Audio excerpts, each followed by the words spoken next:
نحمده ونصلي على رسوله الكريم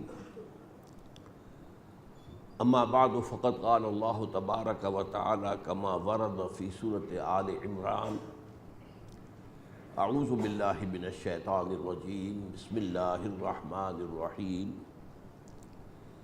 اذ قال اللہ تعالی یا عیسی ابن مریم وَإِذْ قَالَ اللَّهُ يَا عِيسَىٰ إِنِّي مُتَوَفِّيكَ وَرَافِعُكَ إِلَيَّ وَمُطَهِّرُكَ مِنَ الَّذِينَ كَفَرُوا وَجَاعِلُ الَّذِينَ اتَّبَعُوكَ فَوْقَ الَّذِينَ كَفَرُوا إِلَىٰ يَوْمِ الْقِيَامَةِ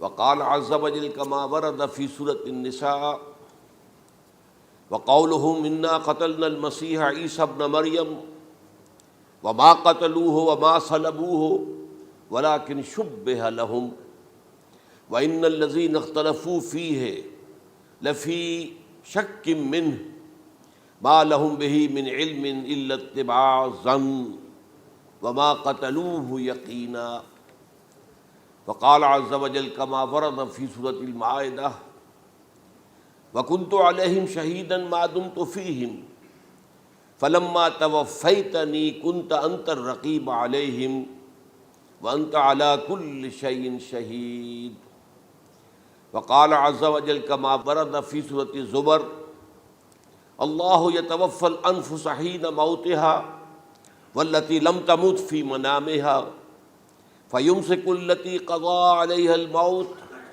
ويرسل الأخرى إلى أجل مسمى صدق الله العظيم رب اشرح لي صدري ويسر لي امري واحلل عقدة من لساني يفقهوا قولي اللهم ربنا الهمنا رشدنا واعذنا من شرور انفسنا اللهم ارنا الحق حقا وارزقنا اتباعه وارنا الباطل باطلا وارزقنا اجتنابه آمین یا رب العالمین۔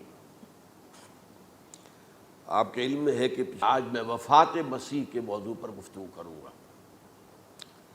اس کے پس منظر کے ضمن میں چند باتیں آپ کو بتانا چاہتا ہوں۔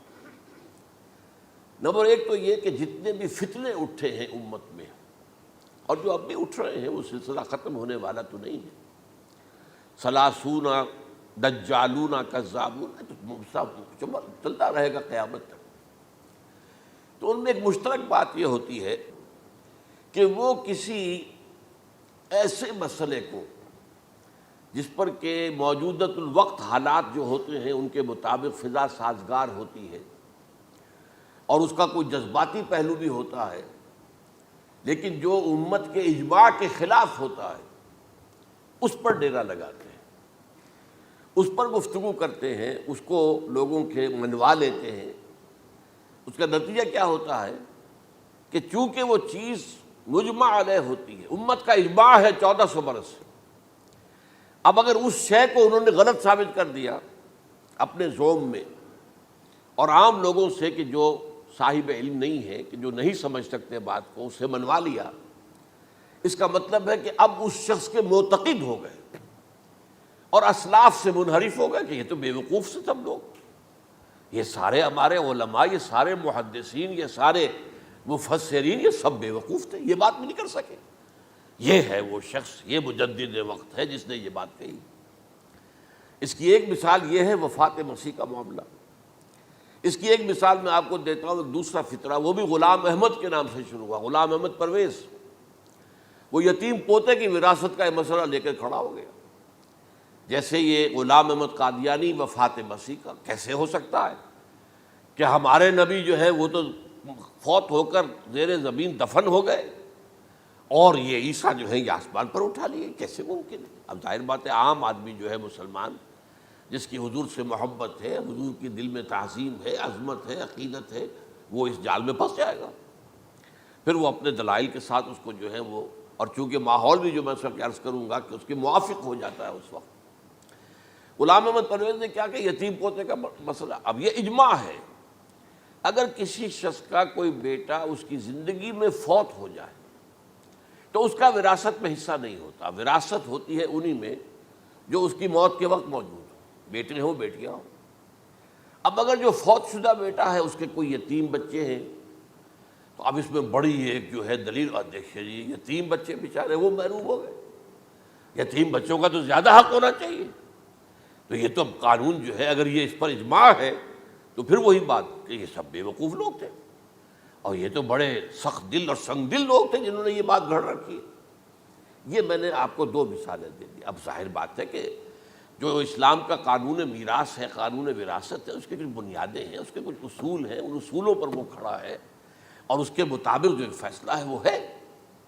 تو بہرحال یہ میں نے آپ کو مثال دی ہے کہ کسی ایسے مسئلے کو لے کر اس پر ڈیرا لگا لینا، مورچہ بنا لینا، اس سے اپنی عقیدت پیدا کر لینا، اسلاف سے برگشتہ کر لینا کہ یہ کوئی لوگ سمجھدار نہیں تھے، یہ بے وقوف لوگ تھے، جاہل لوگ تھے۔ اچھا، اب اسی پس منظر میں سمجھیے کہ 19ویں صدی کے اواخر میں کیا صورتحال ہندوستان میں ہو گئی تھی۔ انگریز آ گیا تھا اور 1857 کے بعد اس کی براہ راست حکومت قائم ہو گئی تھی۔ اس سے پہلے 1757 سے 1857 تک جو بھی حکومت تھی ایک تو پورے ہندوستان پر نہیں تھی، لیکن یہ کہ جو بھی تھی وہ ایسٹ انڈیا کمپنی کی تھی، تاج برطانیہ کی نہیں تھی۔ 1857 کے بعد حکومت قائم ہو گئی۔ اب ظاہر بات ہے کہ جب انگریزوں نے فتح کیا ہمیں تو ہم پر روب طاری ہوا کہ نہیں۔ پھر جو زندہ قومیں ہوتی ہیں ان میں کچھ اچھے اوصاف ہوتے ہیں، ان کے اندر فرض شناسی ہے، ان میں دیانت داری ہے۔ انگریز ڈپٹی کمشنر تھا، 9 بجے کا وقت ہے تو ٹھیک 9 بجے دفتر میں موجود ہوگا۔ ہمارے لوگ جو آ رہے ہیں لیٹ آرام سے، لیکن یہ ہے کہ ان کی یہ چیزیں جو ہوتی تھی، پھر بات اگر کی ہے تو اس کو پورا کیا ہے، تو اس حوالے سے ان کا رعب ہوتا ہے۔ اسی طور پر اس زمانے میں ایک صورت یہ پیدا ہو گئی کہ نیوٹن کی فزکس آ گئی، اب معلوم ہوا کہ یہ تو گویا کہ آسمان کی وحی سے بھی زیادہ معتبر ہے۔ سائنس سے جو بات ثابت ہو جائے بس وہ حق ہے، اور جو ثابت نہ ہو سکے وہ ایسے ہی ہیں، وہ تو گویا کہ اوہام ہیں، ان کی کوئی حیثیت نہیں۔ اب اس زمن میں کیا ہوا، اس وقت جو ہے سر سید احمد خان ایک شخصیت ابھری۔ انہوں نے جب دیکھا کہ اسلام کی بہت سی چیزیں جو ہیں وہ سائنٹیفک جو انداز فکر ہے اس میں فٹ نہیں بیٹھتی۔ یہ فرشتے کس بلا کا نام ہے، سائنس تو نہیں بتاتی ہمیں، لہذا انہوں نے کہا فرشتہ کوئی نہیں ہے، یہ فورسز آف دی نیچر کو فرشتہ کہہ دیا گیا۔ یہ جن کیا بلا ہوتے، کوئی جن ون نہیں ہے، وہ تو سائنس کی اس میں تو نہیں آتے، دکھائی نہیں دیتے، کوئی جن نہیں۔ یہ تو جو مشتعل مزاج کے لوگ ہوتے ہیں انسان، ان کو جن کہہ دیا گیا کہ وہ آگ سے پیدا ہوئے۔ جیسے ہم کہہ دیتے ہیں فلاں شخص غصے میں آگ بگولا ہو گیا، تو وہ آگ تھوڑی ہو جاتا، یہ تو استعارہ ہے۔ اس طرح یہ جو معجزات ہیں یہ کوئی شے نہیں، ان کی بھی فزیکل توجیحات۔ یہ حضرت موسیٰ جب پار ہوئے اپنی قوم کو لے کر سمندر کے، تو یہ کوئی معجزہ نہیں تھا، یہ کوئی حضرت موسیٰ کی ضرب کی وجہ سے پھٹا نہیں تھا سمندر، بلکہ وہ تو مد و جزر کا معاملہ تھا۔ جس وقت سمندر اترا ہوا تھا، جزر میں تھا، تو موسیٰ اپنی قوم کو لے کر گزر گئے۔ جب فرعون آیا اپنے لشکر کے ساتھ تو سمندر مدھ پر آ گیا، چڑھ آیا، لہذا وہ ہلاک ہوئے۔ تو معجزات کا انکار، ان تمام کے اندر ایسی فضا پیدا ہو گئی تھی کہ جو عقلی اور سائنٹیفک، عقلی سے آگے بڑھ کر، ایک تو عقلی ہوتا منطقی، ایک ہے عقلی سائنٹیفک، کہ اس کے حوالے سے جو چیز اسلام کی فٹ نہیں بیٹھی، جیسے کہ آپ کہتے ہیں round peg in a square hole اور square peg in a round whole.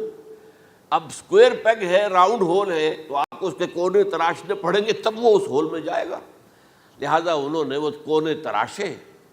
اسی کے طرز پر پھر چلے ہیں جو آپ کو معلوم ہے علامہ مشرقی، انہوں نے بھی جب شروع کیا اپنا دھندا تو ان کے پہلے کتاب کیا تھے، مولوی کا غلط مذہب نمبر 1، مولوی کا غلط مذہب نمبر 2، مولوی کا غلط مذہب نمبر 3، چھوٹے چھوٹے کتاب شائع کر رہے ہیں۔ مولویوں سے علماء سے برگشتہ کر دیا۔ اب معلوم ہوا کہ یہ شخص ہے مجدد وقت، یہ مولویوں کے پاس تو کچھ نہیں ہے۔ اسی کا معاملہ پھر وہ انکار حدیث کی شکل میں آیا، جن میں کہ ایک بڑی شخصیت جو ہے وہ غلام احمد کی، غلام احمد پرویز، کیونکہ اللہ تعالیٰ نے اسے صلاحیت دی تھی، اچھا انشاء پرداز تھا، لکھنا اچھا آتا تھا، بولتا بھی اچھا تھا۔ تو ظاہر بات ہے فتنہ وہی شخص پیدا کر سکتا ہے جو باصلاحیت ہو، جس میں کوئی صلاحیت نہیں وہ کیا فتنہ پیدا کرے گا، وہ نہ دنیا میں کوئی ترقی کرے گا، نہ دین میں کرے گا، نہ فتنہ انگیزی کر سکے گا۔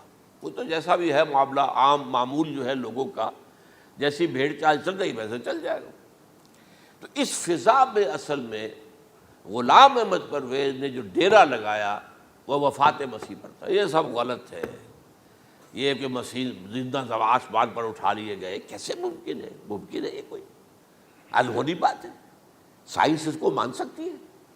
وہ تو اصل میں ٹھیک ہے، ان کا کہنا کیا ہے کہ مسیح کو سولی تو چڑھایا گیا تھا لیکن وہ اس پر مرا نہیں، فوت نہیں ہوا، موت واقع نہیں ہوئی۔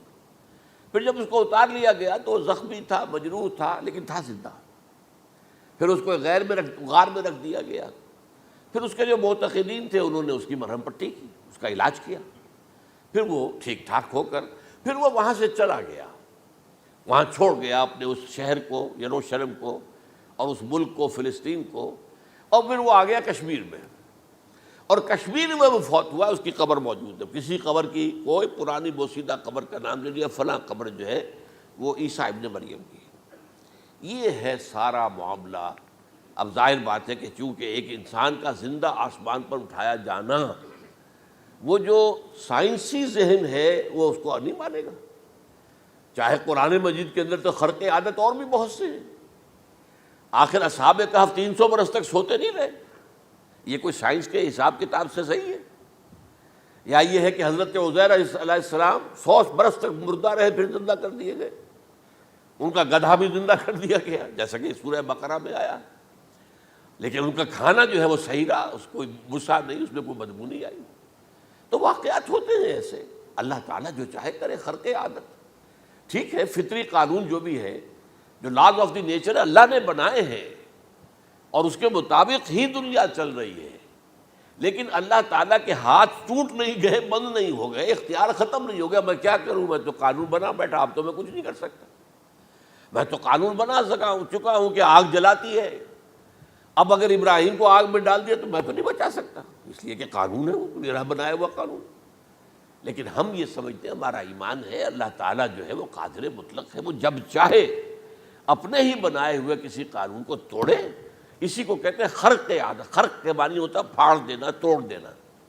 جیسے کہ وہ سورہ کہف میں لفظ آتا ہے کہ وہ حضرت موسیٰ کو جن کے پاس بھیجا گیا تھا، بزرگ کے پاس، انہوں نے اس کشتی کا جس میں وہ سوار تھے اس کا ایک تختہ پھاڑ دیا، توڑ دیا، خرقہ۔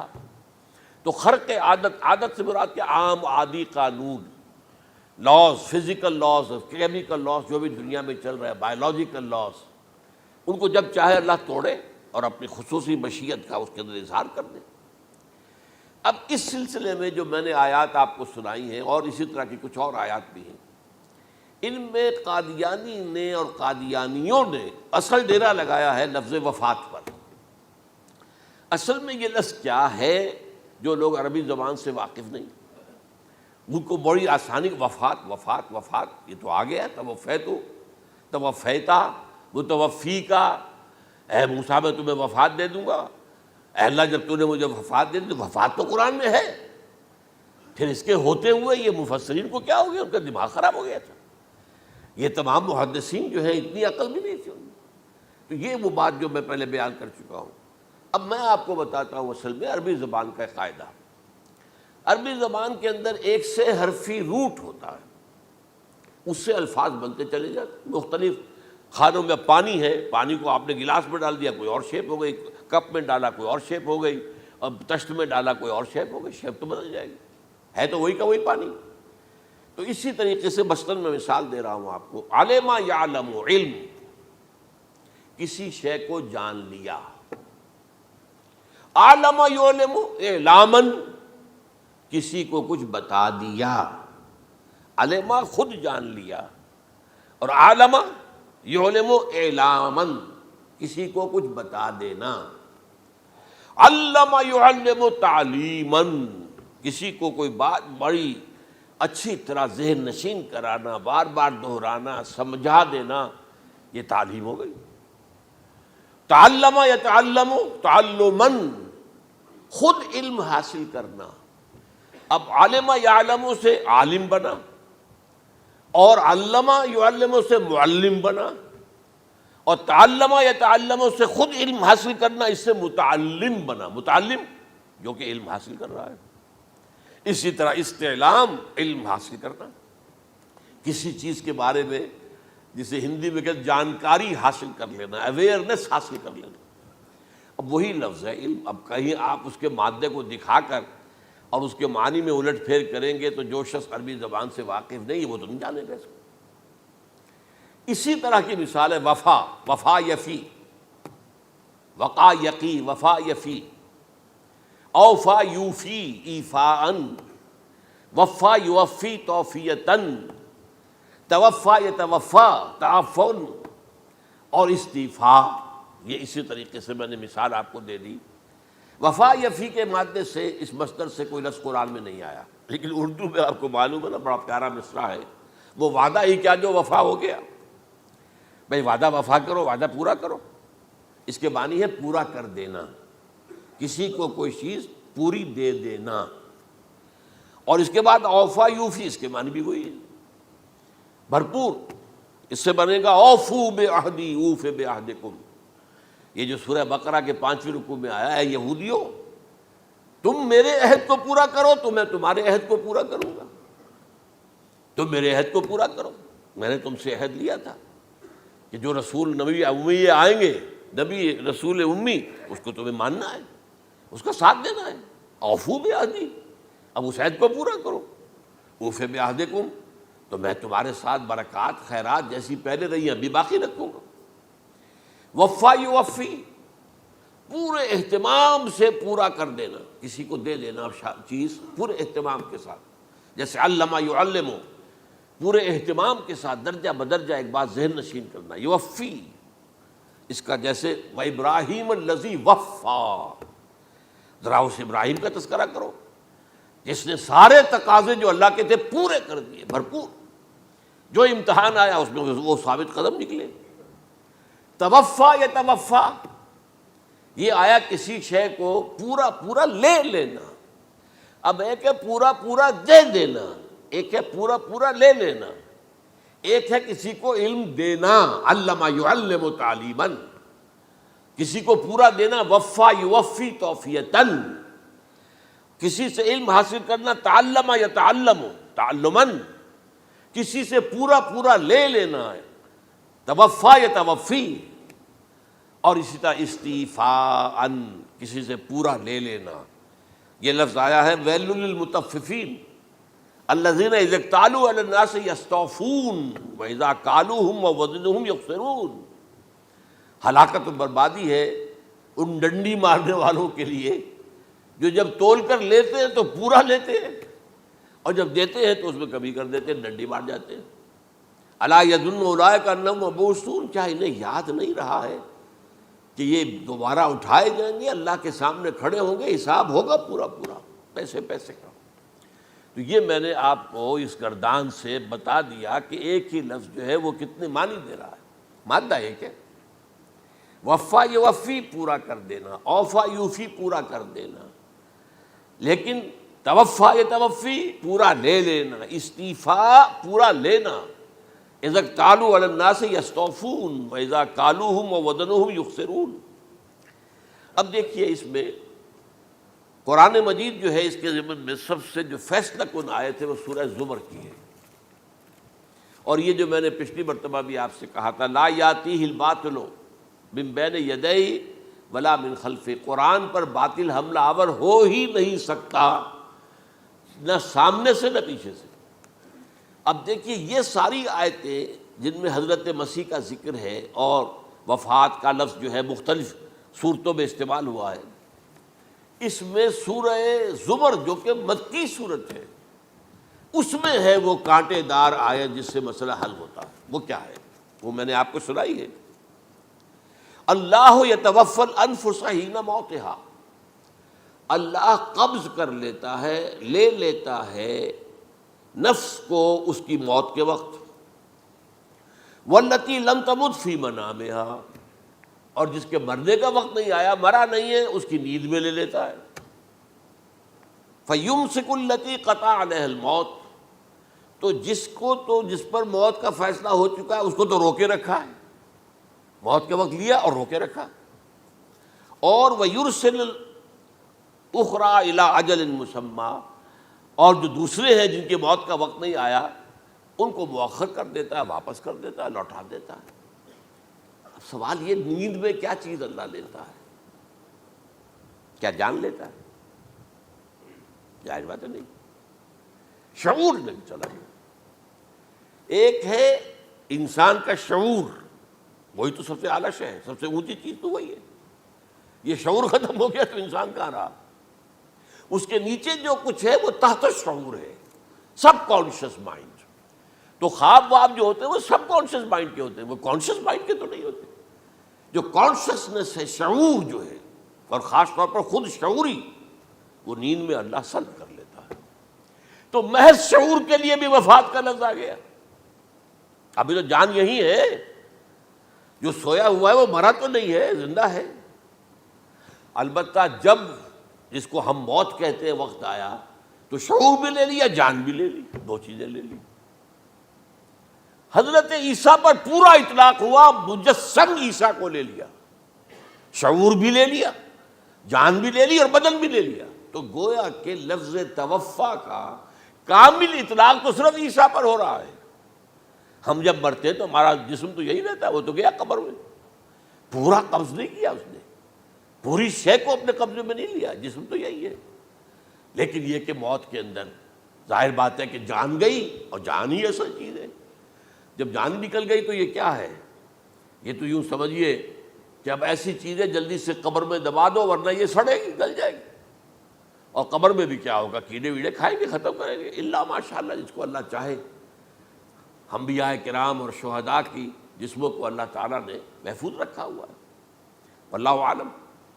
تو اس اعتبار سے تو اب توفا، اللہ یتوفی الانفس حین موتها۔ اب نفس کا لفظ دیکھیے، یہ قرآن مجید میں نمبر کتنے معنی میں آیا؟ ایک تو پورا وجود کسی کا یہ نفس ہے، میرا نفس، نفسی نفسی نفسی۔ کیا ہوگا جب قیامت کے دن ہم بول رہے ہوں گے؟ اور جو اللہ کے لیے بھی لفظ آ گیا نفس، نفس کے معنی ہم جب بولتے ہیں عام طور پہ تو وہ تو برے سنس میں بولتے ہیں، بھائی یہ نفسانی تقاضے ہیں، ان کو ذرا دبا کے رکھو۔ لیکن یہ نفس، یحذرکم اللہ نفسہ، اللہ تمہیں ڈراتا ہے اپنے آپ سے، یعنی اللہ اپنی ذات سے ڈراتا ہے کہ وہ جہاں رؤوف اور رحیم ہے وہاں پر وہ عذاب دینے والا بھی ہے، انتقام بھی لیتا ہے، شدید العقاب بھی ہے۔ تو یہ بھی ہو گیا نفس۔ پھر نفس جو ہے ہم اس کو بھی کہہ دیتے ہیں، جو کہ نفس کی ایک کیفیت ہے خاص، نفس لوامہ، نفس امارہ، نفس مطمئنہ، یا ایتھا النفس المطمئنہ ارجعی الی ربک راضیۃ مرضیہ۔ تو یہاں پر کیا ہے؟ نفس سے مراد پہلا جو ٹکڑا ہے، اللہ یتوفی الانفس حین موتہا، شعور جو ہے اس پر لفظ نفس کا اطلاق ہوا۔ اور جب موت ہوتی ہے تو شعور کے ساتھ جان بھی اس کے اندر شامل، وہ نفس کا اطلاق ہو گیا اس پر بھی۔ اور اصل میں لفظ توفا جو ہے اس کا حقیقی مفہوم اگر پورا ہوا ہے اس معنی میں کہ پورا کا پورا لے لینا، تو وہ تو صرف حضرت مسیح علیہ السلام کے بارے میں ہے۔ شعور جمع جان جمع جسم، وہ سب کے سب اللہ تعالیٰ نے لے لی۔ تو یہ اصل میں اس آیت کے اوپر جو ان لوگوں نے زور لگایا ہے، اس میں اس اعتبار سے کہ یہ لفظ وفات جو ہے اس کے اوپر جو ہے عام طور پر وفات کے معنی ہے موت ہے، حالانکہ قرآن مجید میں موت کا لفظ بھی تو آیا ہے نا، ان موتہا واللتی لم تمت، یہ سارے الفاظ موت کا لفظ بھی تو آتا ہے نا۔ لیکن یہ کہ وفات کا لفظ بھی ہے، کوئی شک نہیں ہے، حضور کی وفات ہو گئی، فلاں کی وفات ہو گئی، یہ بھی ہے، لیکن یہ اس کا ایک استعمال ہے۔ وفا یفی، اوفا یوفی، وفا یوفی، توفا و یتوفی، استیفا یستعفی، یہ سارے الفاظ اسی سے وفا کے لفظ سے بن رہے ہیں۔ اب یہ کہ اس کے ضمن میں عقلی بات آپ کے سامنے رکھنا چاہتا ہوں۔ یہ تو میں نے آپ کے سامنے اس لفظ کے حوالے سے، کیونکہ سارا ڈیرا اس لفظ پر ہے ان کا۔ دیکھیے پہلی بات عقلی طور پر یہ ہے جو قرآن سے ثابت ہے، رسول کبھی قتل نہیں ہو سکتا اور رسول کبھی مغلوب نہیں ہو سکتا۔ اس میں فرق ہے نبی اور رسول کا، نبی قتل ہو سکتا ہے، رسول قتل نہیں ہو سکتا۔ اب یہ علیحدہ بحث ہے، نبی کون ہوتا ہے، رسول کون ہوتا ہے۔ اس میں جو اجماع ہے تمام امت کا وہ کیا ہے کہ رسول خاص ہے، نبی عام ہے۔ نبی بہت آئے ہیں، 1.25 لاکھ آئے ہیں بعض روایات کی روح سے، رسول بہت تھوڑے 313 آئے ہیں۔ قرآن مجید میں یوں سمجھیے کہ 20 کے قریب تو انبیاء کا ذکر ہے، اور 5-7 ہیں جو رسول ہیں۔ حضرت نوح رسول ہیں، آدم تو رسول نہیں تھے، نبی تو تھے۔ حضرت شیس رسول تو نہیں تھے، نبی تو تھے۔ حضرت ادریس رسول تو نہیں تھے، نبی تو تھے۔ نبی تو رسول جو ہے پہلے وہ تو حضرت نوح ہے۔ تو اس طریقے حضرت جو ہود ہیں، پھر حضرت صالح ہیں۔ اس حوالے سے نبی اور رسول کے فرق کو سمجھیے تو قرآن کہتا ہے کتب اللہ لاغلبن انا ورسلی، اللہ نے طے کر دیا ہے، لکھ دیا ہے، میں اور میرے رسول غالب آ کر رہیں گے۔ رسول مغلوب نہیں ہو سکتا۔ نمبر 2، وَلَقَدْ سَبَقَتْ كَلِمَتُنَا لِعِبَادِنَا الْمُرْسَلِينَ أَنَّهُمْ هُمُ الْمَنْصُورُونَ وَأَنَّ جُنْدَنَا لَهُمُ الْغَالِبُونَ۔ یہ بات ہمارے طرف سے طے کی جا چکی ہے، پہلے سے طے ہو چکی ہے، پہلے سے معین قانون ہے اپنے ان رسولوں کے بارے میں جنہیں ہم نے بھیجا ہو، رسولوں کے، نبیوں کے بارے میں نہیں، کہ وہی منصور ہوں گے، ان کی مدد کی جائے گی لا محالہ، اور ہمارا جو لشکر ہوگا یعنی رسول کے ساتھ جو لوگ ہوں گے وہ اللہ کا لشکر ہے، وہ حزب اللہ ہے۔ وَأَنَّ جُنْدَنَا لَهُمُ الْغَالِبُونَ، لازماً وہ غالب ہو کر رہیں گے۔ یہ 2 چیزیں جو ہے قرآن مجید کے اندر، یہ 2 آیات نص سے قطعی ہیں کہ رسول کبھی مغلوب نہیں ہو سکتا، رسول کبھی قتل نہیں ہو سکتا۔ اب عجیب بات دیکھیے سورہ آل عمران میں، کیونکہ حضرت عیسیٰ کے ساتھ حضرت یحییٰ بھی موجود ہیں۔ حضرت یحییٰ حضرت مریم کے خالہ زاد بھائی تھے، حضرت زکریا کے بیٹے تھے۔ سورہ آل عمران اور سورہ مریم دونوں میں آپ دیکھتے ہیں کہ پہلے یحییٰ کا ذکر ہوتا ہے، پھر عیسیٰ کا ذکر ہوتا ہے۔ یہ ہم عصر بھی تھے، لیکن یہ کہ سینئر تھے حضرت یحییٰ، لیکن حضرت یحییٰ کی مدح قرآن کرتے کرتے آخری بات کیا کہتا ہے؟ نبیم من الصالحین، لفظ رسول نہیں آیا ان کے لیے۔ اور وہیں سائملٹینیس کنٹراسٹ ہے سورہ آل عمران میں حضرت عیسیٰ کے لیے، وہ سارے ان کی مدح رسولاً الی بنی اسرائیل، وہ رسول تھے اور وہ نبی تھے۔ نبی قتل ہو گئے، ایک آبرو باختہ لڑکی کی فرمائش پر قتل کر دیا۔ ایک ڈانسر، اس پر بادشاہ اس وقت جو تھا، وہ بادشاہ کیا تھا؟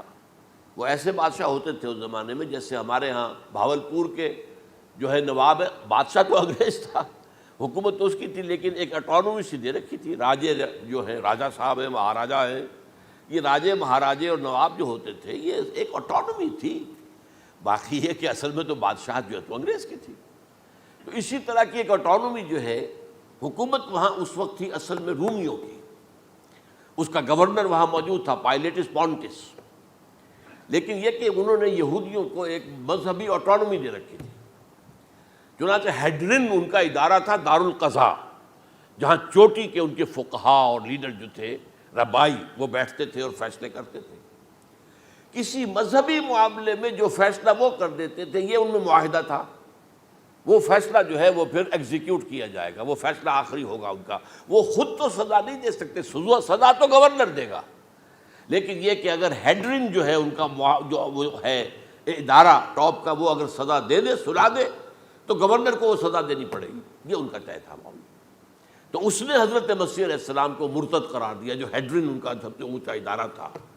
اس اعتبار سے ان کو جو ہے، لیکن جیسا کہ میں بتا رہا تھا کہ حضرت عیسیٰ رسول تھے، وہ قتل نہیں ہو سکتے تھے، مغلوب نہیں ہو سکتے تھے، لیکن حضرت یحییٰ نبی تھے، ان کو وہی جو اس وقت کا جو یہودیوں میں سے جو بادشاہ تھا نام کا، جو ہیروڈ اینٹیپاس، یوں سمجھیے کہ اس نے کچھ بہت حرام کاری کی ہوئی تھی، شاید اپنے بھائی کی کسی بیوہ کو، وہ مجھے ایگزیکٹلی یاد نہیں ہے، بغیر اس کے کہ وہ عدت مدت پوری ہو پھر نکاح ہو، اسے اپنے گھر میں ڈالا ہوا تھا، اور اس کی جو لڑکی تھی اس کے اوپر بھی عشق آ گیا تھا، آپ کو دل آ گیا تھا، شادی بھی کرنا چاہتا تھا اس سے، اور اس کا ڈانس تھا، اس پر کہا مانگو کیا مانگتی ہو۔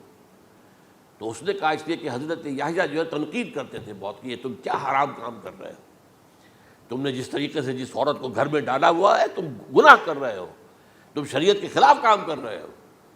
اس کو کہا تھا یو ڈاٹر آف سن، اس لڑکی کو کہا تھا تم جو کہ گناہ کی بیٹی ہو. اور وہ ناراض تھے, اور وہ ملکہ بھی جو تھی اس وقت تھی, اور یہ اس کی بیٹی بھی بہت ناراض تھے. تو انہوں نے کہا, مجھے وعدہ لے لیا کہ دیکھو جو کہہ رہے ہیں, جو مانگوں گی مانگنا پڑے گا. ہاں مانگوں گا. مجھے یحییٰ کا سر چاہیے. ایک دفعہ تو وہ کانپ گیا, اسے اندیشہ تھا کہ اگر یحییٰ کو میں نے قتل کر دیا تو یہودیوں کے اندر ہو سکتا بغاوت ہو جائے. لیکن پھر اس نے پھر تانا دیا, تم کیسے بادشاہ ہو, اپنا وعدہ پورا نہیں کرتے. پھر انہوں نے کہا ٹھیک ہے, حکم دیا. اور وہ جیل میں تھے پہلے سے ہی, وہاں گیا اور جو ہے ان کا سر قلم کیا, لا کے پیش کر دیا.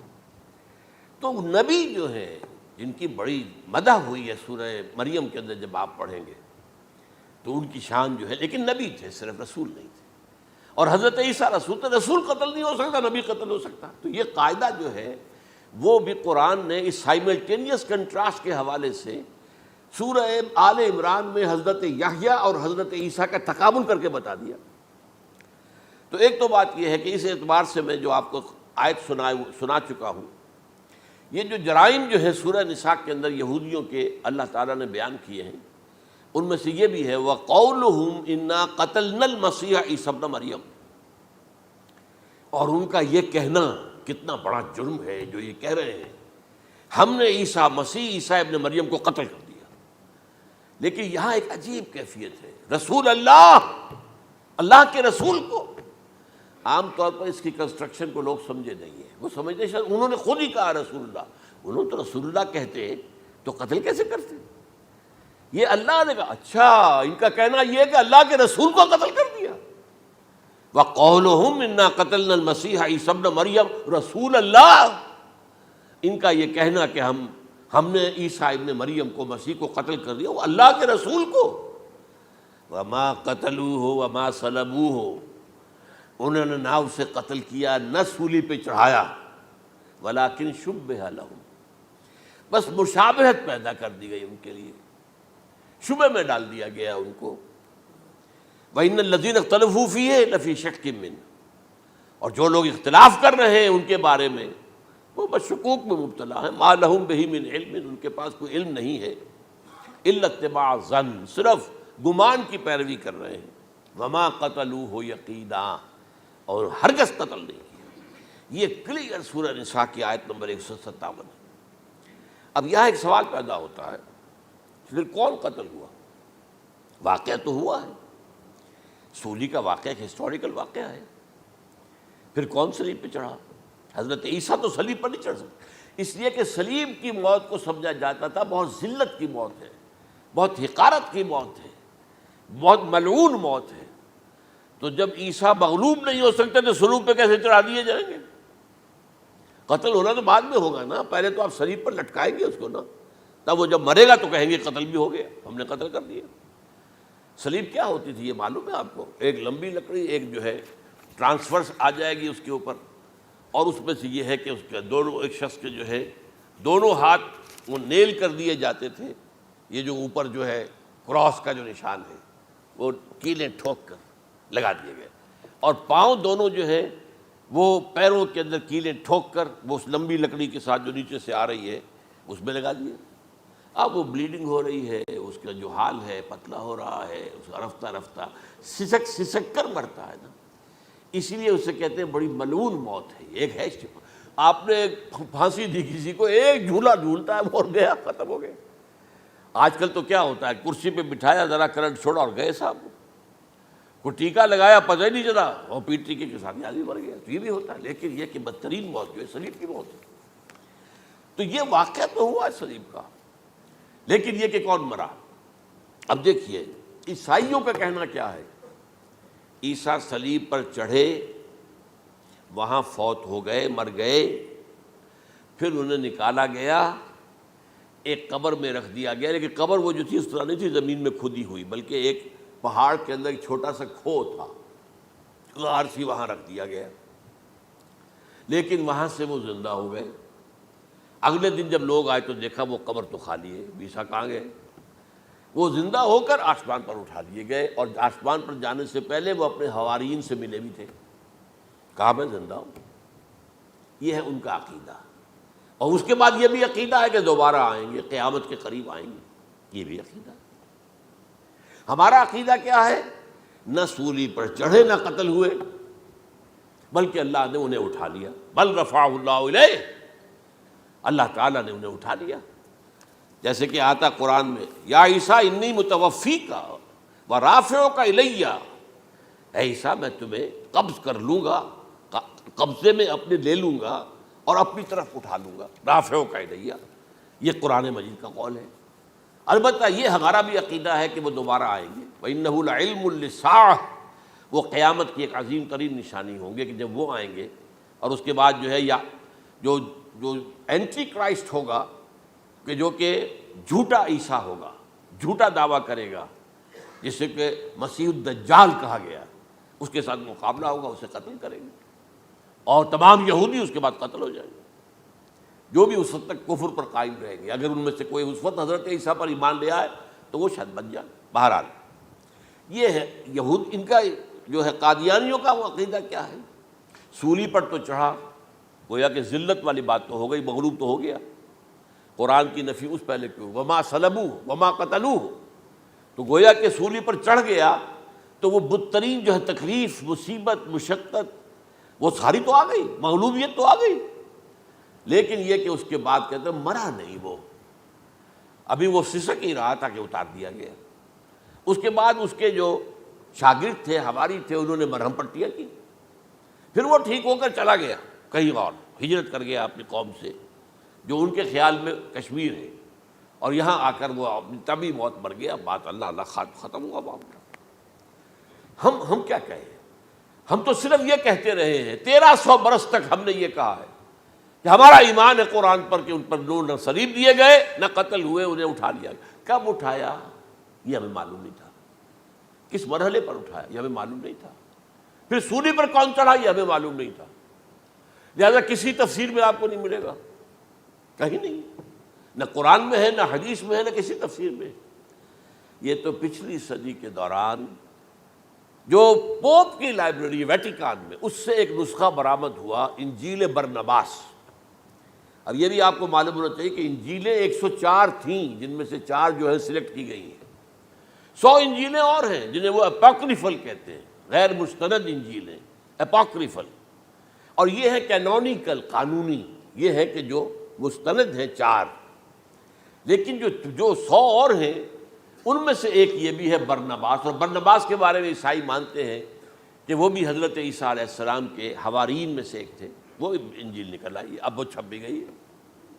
کراچی میں ایک ادارہ ہے خاص طور پر، باوانی جو سیٹھ ہیں ان کا بنایا ہوا ادارہ ہے، تو وہی چھاپتے بھی ہیں، ایک زمانے میں تو کافی تقسیم بھی کر رہے تھے، اب مجھے معلوم نہیں۔ اس نے سارا قصہ بیان کیا۔ قصہ کیا ہے؟ بہت دلچسپ قصہ ہے، پوری تفصیل سے۔ ایک شخص جو کہ حضرت مسیح کے حواریین میں شامل ہو گیا، وہ تھا جیوڈاس اسکیریوٹ۔ یہ شخص اصل میں تھا ایک زیر زمین تنظیم وہاں چل رہی تھی، زیلوٹس، انڈر گراؤنڈ موومنٹ، تاکہ ہم رومنوں کی حکومت یہاں سے ختم کریں اور اپنی پوری حکومت اور آزادی حاصل کریں۔ ان میں سے یہ بھی تھا، ان کا سرغنہ تھا برابس، برابا ڈاکو اسے کہا جاتا ہے، برابس۔ ظاہر بات ہے کہ قانون شکن تھا تو ڈاکو ہی تھا۔ اچھا، ان میں سے یہ شخص جو ہے، اس نے جیوڈاس نے حضرت عیسیٰ کے معجزے دیکھے بہت، اور اتنا یقین ہو گیا اسے کہ یہ شخص جو ہے عیسیٰ، یہ ایک مرتبہ اگر رومیوں پر لعنت بھیج دے، کرس کر دے، تو رومی ختم ہو جائے۔ لیکن ان سے کئی دفعہ جو ہے پھیر ڈال کر، ہیر پھیر کے ساتھ کوشش کی گئی کہ رومیوں کے خلاف وہ کوئی جو ہے وہ لعنت برآمد کر دے، وہ نہیں کرتے تھے۔ یہ ایک علیحدہ بات ہے، کیوں نہیں کرتے تھے، یہ اس وقت میرا موضوع نہیں ہے۔ منہاج عیسوی کیا تھا، منہاج موسوی کیا تھا، منہاج محمدی کیا تھا، ان میں فرق ہے۔ لِكُلٍّ جَعَلْنَا مِنْكُمْ شِرْعَةً وَمِنْهَاجًا، سورہ مائدہ میں آیا، تمام رسولوں کے لیے ہم نے ایک ایک منہاج، ایک ایک شریعت علیحدہ علیحدہ دی ہے۔ بہرحال منہاج عیسوی کچھ اور تھا، تو یہ نہیں کہتے تھے۔ اب اس نے کیا کیا کہ وہ اپنے ڈاکو سرغنے سے اجازت لے کر ان کے حواریین میں شامل ہو گیا، اعتماد حاصل کیا، اور بار بار کوشش کی کہ یہ بد دعا دے دیں، رومیوں کو نہیں دی۔ اب اس نے سوچا کہ انہیں اگر ذاتی طور پر تکلیف پہنچے گی تو زبان سے کلمہ نکل ہی جائے گا نا کوئی لعنت کا. اس نے پکڑوایا حضرت عیسیٰ کو، کیونکہ جب یہ فیصلہ ہو گیا تھا ان کے قتل کا، ہیڈرن جو ہے ادارہ وہ دے چکا تھا، اس کا فتویٰ تھا یہ واجب القتل ہے، یہ مرتد ہے، لہذا اس کو قتل کر دیا جائے. اور یہ فیصلہ جو ہے وہ رومی گورنر تک پہنچایا جا چکا تھا. رومی گورنر نے یہاں تک کہا، یہ سینٹ جو متی کی انجیل ہے اس میں موجود ہے، بھائی ہمارے پاس تو اس کا کوئی جرم نہیں ہے، ہمارے ہاں کوئی ایسی بات اس کی نہیں ہے جس سے کہ ہم اسے واجب القتل قرار دیں.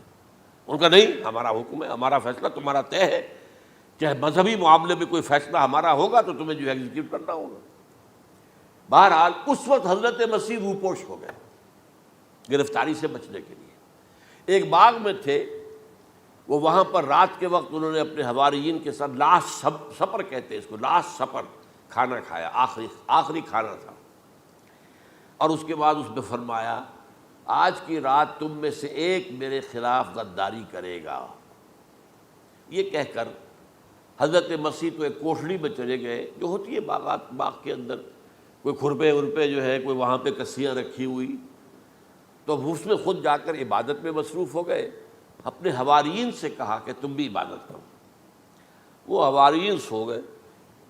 اب یہ اسکریوٹ جو ہے یہ اٹھا، یہ گیا رومیوں سے جا کر کہا میں پہنچا دیتا ہوں عیسیٰ تک، پکڑوا دیتا ہوں، آؤ میرے ساتھ. 30 ان کے آدمی آئے. وہ اس سے کہا باغ کے باہر کھڑے رہو تم، میں اندر جاؤں گا، تھوڑی دیر کے بعد تم آنا، جسے میں کہوں اے میرے استاد پکڑ لینا اسی کو. یعنی رومنز کو معلوم نہیں تھا کہ یہ کون ہے عیسیٰ، لیکن یہ کہ یہ تو یہودیوں کو معلوم تھا نا سب کچھ. ہوا کیا کہ وہ جب اندر آیا ہے اور کوٹھڑی میں داخل ہوا، اسی وقت اس کی شکل بدل دی گئی حضرت مسیح کی. شبہ لہم، مشابہت پیدا کر دی گئی، شبیہ بدل دی گئی، اور چھت پھٹی، 4 فرشتے اترے اور حضرت مسیح کو لے کر آسمان پر چلے گئے. تو باہر آیا وہ، تو جیسے ہی وہ یہ باہر آیا وہ باقی ہماری جان گئے اے ہمارے استاد. اسی وقت جو ہے وہ رومی داخل ہو گئے تو پکڑ لیا. تو اصل میں گرفتار ہوا ہے برنباس کی انجیل کے مطابق یوڈاس اسکریوٹ، وہ سولی چڑھا ہے. لعنتی موت اس پر آئی، کیوں آئی ہے؟ غداری کی اس نے، بٹرے کیا حضرت مسیح علیہ السلام کو. تو وہ تو مستحق تھا، کوئی ظلم نہیں تھا. اگر عیسیٰ کی جگہ کسی اور کو دے دیا جاتا ایسے کسی کو پکڑ کر تو وہ تو ظلم ہو جاتا نا، اس کا تو کوئی جرم نہیں تھا. تو یہ تو واقعی مجرم تھا. وہ سولی چڑھا ہے اور حضرت عیسیٰ کو اٹھا لیا. یہ ہے وہ ساری تفصیل جو کہ انجیل برنباس کے اندر موجود ہے. The gospel of our lord according to saint Barnabas, یہ اس کا نام ہے. ایونجیلیم برنابے، یہ جو ہے یونانی زبان میں اس کا نام ہے یا لیٹن میں. بہرحال یہ ہے معاملہ. تو پہلی بات تو یہ ہے کہ عقلی طور پر رسول نہ مغلوب ہو سکتا ہے نہ قتل ہو سکتا ہے. ہمارا عقیدہ ہے وہاں ماں صلبوہ و ماں قتلوہ. لیکن یہ کہ اگر یہودی، اگر جو قادیانی مانتے ہیں سولی چڑھ گئے تو صلیب تو ہو گئی، قرآن کی نفی تو ہو گئی، ہاں مرا نہیں، یہ دوسری بات ہے. دوسری بات یہ ہے کہ رسولوں کے باب میں اللہ کا قانون کیا ہے. اگر کسی قوم کی طرف رسول کو بھیجا اور اس قوم نے بحیثیت مجموعی انکار کر دیا، رد کر دیا، ریجیکٹ کر دیا، پوری قوم ہلاک، اور رسول اور اس کے جو چند ساتھی ایمان لے آتے تھے وہ وہاں سے ہجرت کر کے چلے جاتے تھے. لیکن ہجرت کر کے جاتے تھے تو اس کے بعد کسی اور مقام پر کریں گے اہل نظر تازہ بستیاں آباد. پھر وہاں پر ایک قوم انہوں نے جو ہے اپنا مرکز بنایا، ایک نئی امت کھڑی ہو گئی. اس کی سب سے بڑی مثال کیا ہے؟ قوم عاد ختم ہوئی حضرت ہود علیہ السلام کو ریجیکٹ کرنے کے باعث، ہلاک کر دی گئی.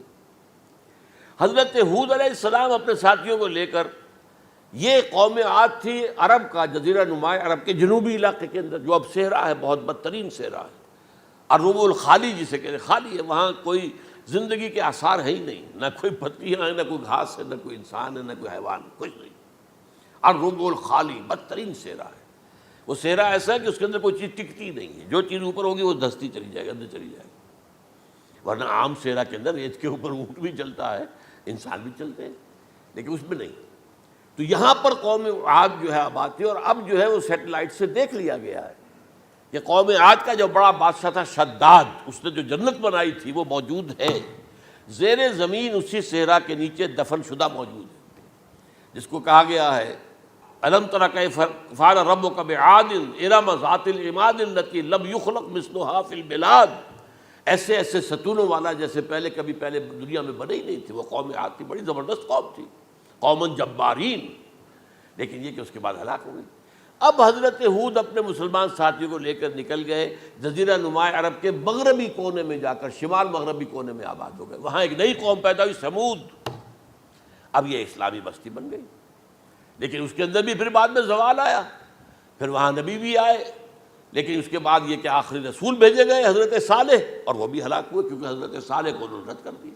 تو یہ میں نے مثال دی ہے آپ کو کہ رسول جو ہے وہ وہاں سے اگر ہجرت کرتا ہے تو ہجرت کر کے وہ یہ نہیں جان بچا کے جا کے گمنامی میں کہیں مر گیا، وہ تو جا کر اپنے ساتھیوں کو لے کر جائے گا، اور جا کر جو ہے وہاں پر جو ہے ایک نئی جگہ پر آباد ہوگا، ایک نئی تہذیب ابھرے گی۔ تو یہ تو نہیں ہوا، یہ گمنام ہو کر آ کر کشمیر میں مر گیا تو اس کی کیا حیثیت ہوئی؟ حضرت عیسیٰ علیہ السلام یا تو اگر ہجرت کرتے، یا جب انہیں معلوم ہو گیا تھا کہ میرے قتل کا فتویٰ ہو گیا ہے، تو آپ وہاں سے ہجرت کر سکتے تھے، لیکن اپنے ساتھیوں کو تو لے کر جاتے نا، اپنے حواریین کو لے کر جاتے، اور کہتے ہیں 12 حواریین کے علاوہ اور بھی کوئی 70 کے قریب لوگ تھے جو ان پر ایمان لائے تھے، ان کو لے کر جاتے، کسی جگہ جا کر آباد ہوتے، وہاں ایک نئی جو ہے بستی بنتی، وہاں مسلمانوں کی ایک آبادی ہوتی۔ تو ان میں سے تو کوئی شے بھی نہیں ہوئی، بات ہی ختم ہو گئی۔ لہذا عقلی طور پر بھی یہ بات ثابت نہیں ہو سکتی، خلاف عقل ہے، قرآن کے اصولوں کے خلاف ہے کہ وہ سولی چڑھے ہوں لیکن مرے نہ ہوں، پھر اتر گئے تو مرہم پٹی کر دی۔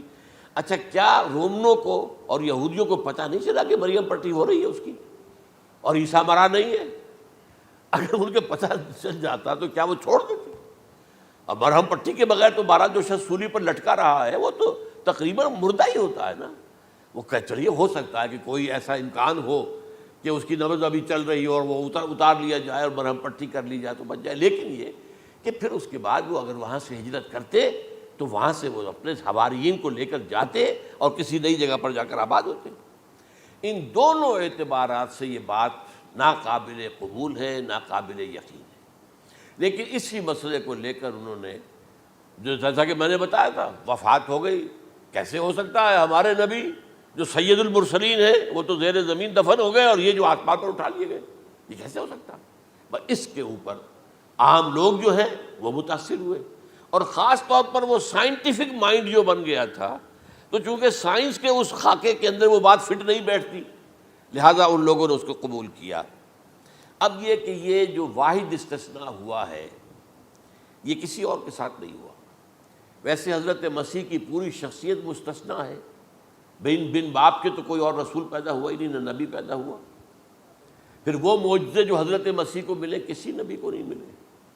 حضرت صالح کو ایک ہی معجزہ ملا تھا نا ایسا کہ لوگوں نے کہا کہ تم یہ اس چٹان میں سے ابھی ایک گابن اونٹنی برآمد کر کے دکھا دو، وہ دکھا دی گئی، پھر ہلاک کر دیے گئے۔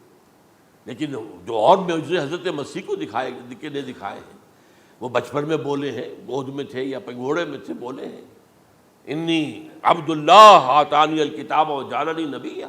یہ بات نہ ہوتی تو حضرت مریم کے کیا حشر کرتی قوم کہ تمہاری بغیر شادی کے یہ کہاں سے لے آئی ہو تم، یہ تو ولد الزنا ہے۔ پھر تو یہ سارا معاملہ جو ہے حضرت عیسیٰ بولے ہیں وہاں پہ، خود وہ بچہ بولا ہے۔ اب اس کے بعد بولنے کی لوگوں کے اندر کیا گنجائش تھی؟ زندہ کو مردہ کر دینا، ثم باذن اللہ، مردہ زندہ ہو گیا۔ اور تخلیق حیات، ایک پرندہ بنانا گارے کا، پھونک مارنا اور اڑتا ہوا پرندہ بن جائے، ایک کوڑی کے جسم پر ہاتھ پھیرنا اور کوڑ ختم، ایک مادرزاد اندھے کی آنکھوں پر ہاتھ پھیرنا اور بینائی آ گئی۔ یہ سارے معجزات مستثنیٰ شخصیت ہے۔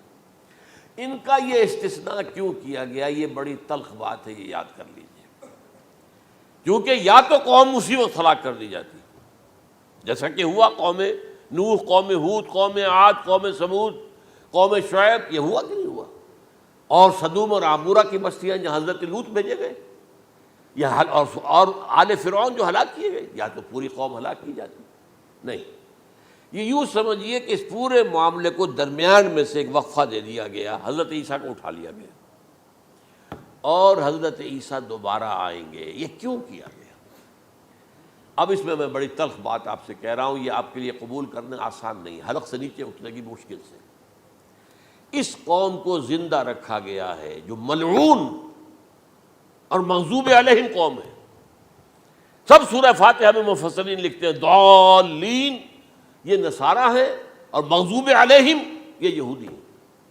اور قرآن کہتا ہے لعن الذین کفروا من اہل الکتاب علی لسان داؤد وعیسی ابن مریم، لعنت کی گئی ایک ملعون اور مغضوب قوم کے ہاتھوں آخری امت محمد، اور اس کا بھی بہترین حصہ، اس پر عذاب ان کے ہاتھوں آئے گا۔ عربوں پر عذاب یہودیوں کے ہاتھوں، اس لیے ان کو بچایا گیا۔ یہ میں نے کئی دفعہ واقعہ سنایا، مولانا اصلاحی صاحب بتایا کرتے تھے، کیونکہ وہ راجپوت تھے، یو پی کے راجپوت مشرقی حصے کے، کہ ہمارے ہاں کوئی نوجوان اگر کوئی بڑی گری ہوئی حرکت کرتا تھا تو اس کے سر پر چمار کے ذریعے، چمار کے ہاتھوں جوتا لگوایا جاتا تھا۔ اگر راجپوت کے سر پر راجپوت کا جوتا گرا تو چلو تکلیف تو ہوئی، لیکن یہ کہ راجپوت کا جوتا گرا ہے نا، پڑا ہے، لیکن راجپوت کے سر پر چمار کا جوتا، جس کو آپ انگریزی میں کہتے ہیں to add insult to injury, وہ تکلیف بھی ہے جوتا کھانے کی، اور انسلٹ ہے کہ ایک چمار مار رہا ہے۔ یہ امت سب سے خیر امت ہے، کنتم خیر امت اخرجت للناس۔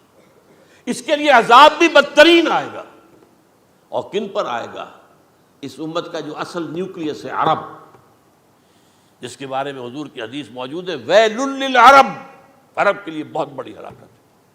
اور آج ہماری نظر میں آ رہا ہے وہ ملعون اور مغضوب علیہم قوم ان کے سینے کے اندر خنجر کی طرح بھونکی گئی ہے، اور 30 کروڑ کے قریب عرب بے حمیتی، بے غیرتی، بزدلی، کمزوری، ذلت، مسکرت کی مثال بنے ہوئے۔ کوئی بول سکتا ہے اس اسرائیل کے خلاف؟ کوئی بول سکتا ہے؟ 30-35 لاکھ آدمی ہے اسرائیل کے اندر یہودی، اس سے زیادہ تو امریکہ میں 50 لاکھ کے قریب، کل 1.25 کروڑ آدمی ہے یہ یہودی پوری دنیا کے اندر۔ لیکن دیکھیے جو چاہتا کرتا ہے، جب چاہا اس نے عراق کے ایٹمک انسٹالیشن کو تباہ کر دیا، اور سعودی عرب کی فضا میں اس کو فیول کیا ہے انہوں نے، دوبارہ ری فیولنگ جو ہوئی ہے ان کے جہازوں کی، وہ سعودی عرب کی فضا میں ہوئی۔ یہ صورت جو ہے عربوں کے اوپر، اور اب جو آنا ہے آرمگدان، کیونکہ پوری عیسائی دنیا یہودیوں کے قبضے میں ہے، اور یہ رومی ایک حدیث کی روح سے 80 علم لے کر حملہ آور ہوں گے تم پر، اور یہ ہوگا مڈل ایسٹ میں۔ آپ کو معلوم ہے پوری دنیا میں کہا جا رہا ہے 3rd ورلڈ وار جو ہونے والی ہے وہ مڈل ایسٹ میں ہوگی، اور میں ٹوائنبی کا قول آپ کو سنا چکا ہوں، 1950 کا قول ہے اس کا۔ یہ اس وقت تک تو سوال ہی پیدا نہیں ہوتا تھا، سارا تصادم جو ہو رہا تھا وہ ایک طرف روسی اور اس کے ساتھی تھے، روس اور اس کے ساتھی، دوسری طرف یہ مغربی یورپ اور امریکہ تھا۔ کوئی مسلمانوں اور عیسائیوں کی کسی جنگ کا تو کوئی امکان نظر ہی نہیں آتا تھا۔ لیکن ٹائنبی نے کہا ہے، جو سب سے بڑا فلاسفر آف ہسٹری ہے 20ویں صدی کا، کہ اب جو جنگ ہوگی بڑی، جو اس نیکسٹ سینچری کی، 21st سینچری کی، وہ در حقیقت کمیونزم کے درمیان اور کیپٹلزم کے درمیان نہیں ہوگی، بلکہ عیسائیوں اور مسلمانوں کے درمیان ہوگی۔ یہ میں اس کا حوالہ بھی پورا آپ کو دے چکا ہوں، اس نے یہ کہاں یہ بات کہی، تو یہ ہے، یہ بات جان لیجئے۔ اور مڈل ایسٹ میں ہوگی، گریٹر اسرائیل بنے گا۔ حدیث میں خبریں، یہ سارے مسلمان ممالک تمہارے ہاتھ سے نکل جائیں گے مسلمانوں، یہ عراق اور اردن اور یہ اور وہ، یہاں تک کہ ترکی، سعودی عرب کا بھی شمالی حصہ نکل جائے گا۔ البتہ مدینے کا جو ان کا پروگرام ہے اس کو اللہ نہیں پورا ہونے دے گا، مدینے میں داخلے کی ان کو اجازت نہیں ملے گی۔ بہرحال یہ سارا کچھ ہونے والا ہے۔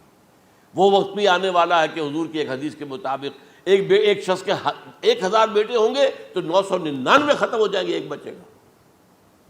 یہ وقت بھی آنے والا ہے کہ حضور فرماتے ہیں اتنی بڑی جنگ ہوگی، اتنی خوریزی ہوگی کہ پوری زمین اٹ جائے گی لاشوں سے۔ تو پرندہ جو ہے، کوئی ایک تو پرندے ہوتے ہیں کہ جو مردار خور ہے، گدھ ہے، وہ تو بڑی خوشی سے اتریں گے، تناول فرمائیں گے لاشوں کو۔ اسی طریقے سے کوے ہیں، چیلے ہیں، لیکن جو نفاست پسند پرندے ہیں وہ لاش کے اوپر اترنا نہیں چاہتے۔ تو ایک پرندہ اڑتا چلا جائے گا، اسے کہیں زمین پر اترنے کی جگہ نہیں ملے گی، لاشیں ہی لاشیں ہوں گی، یہاں تک کہ وہ تھک ہار کر اس کے جو ہے پر جواب دے جائیں گے، گرے گا تو لاش پر گرے گا۔ یہ وقت آنے والا، اور یہ یہودیوں کے ہاتھوں، یا یہودیوں کے جو سپورٹرز ہیں اس وقت، جو ان کے ہاتھ میں اعلی کار ہیں، ان کے ہاتھوں آنا ہے۔ میرے نزدیک اس کام کے لیے اس ملعون قوم کو، کہ جو حضرت عیسیٰ کے زمانے سے ملعون ہو چکی ہے، اس کو باقی رکھا گیا ہے، اسے یہ موقع دیا گیا ہے، اس نے اسرائیل بنا لیا ہے۔ تقریباً 2000 سال کے بعد وہ دوبارہ آ کر آباد ہوئے اس سرزمین میں جہاں سے نکال دیے گئے تھے 70 عیسوی کے اندر۔ یہ سارا کچھ کیوں ہو رہا ہے؟ تو در حقیقت میرے نزدیک واللہ عالم حکمت خداوندی اس میں یہ ہے، انہیں روک کر رکھا گیا ہے اور حضرت عیسیٰ کو اٹھا لیا، پھر وہی عیسیٰ آئیں گے اور انہی کے ہاتھ میں یہ ہلاک ہوں گے۔ سوائے اس کے، چونکہ جو ایک میں نے آپ کو کئی دفعہ حوالہ دیا ہے، فلاڈلفیا ٹرمپٹ ایک رسالہ نکلتا ہے پروٹیسٹنٹ عیسائیوں کا، انہوں نے یہ لکھا ہے، اس نے لکھا ہے ایک پرچے کے اندر کہ جب حضرت مسیح آئے گی اینٹی کرائسٹ ہوگا، وہ لکھا اس نے کہ وہ یہودی ہوگا، حالانکہ وہ پرو یہودی ہے۔ وہ جتنے بھی یہ جو کرسچن زائنسٹ ہیں، یہ تو یہودیوں سے بڑھ کر زائنسٹ ہیں، ان کے بڑے سپورٹرز ہیں۔ تو لیکن اس نے لکھا ہے اینٹی کرائسٹ ول بی اے جیو۔ ابھی کچھ عرصے پہلے آپ کو یاد ہوگا نوسٹریڈیمس کا بڑا چرچا ہو گیا تھا، اس کی جو ہے وہ پیشن گوئیاں، اور یہ کہ ایک مسلمان ہوگا اینٹی کرائسٹ، اور صدام کے بارے میں اشارے کیے جا رہے تھے کہ وہ اینٹی کرائسٹ ہوگا وغیرہ وغیرہ۔ لیکن انہوں نے لکھا ہے کہ وہ اینٹی کرائسٹ یہودی ہوگا، اور اس نے لکھا 80% یہودی قتل ہو جائے گا۔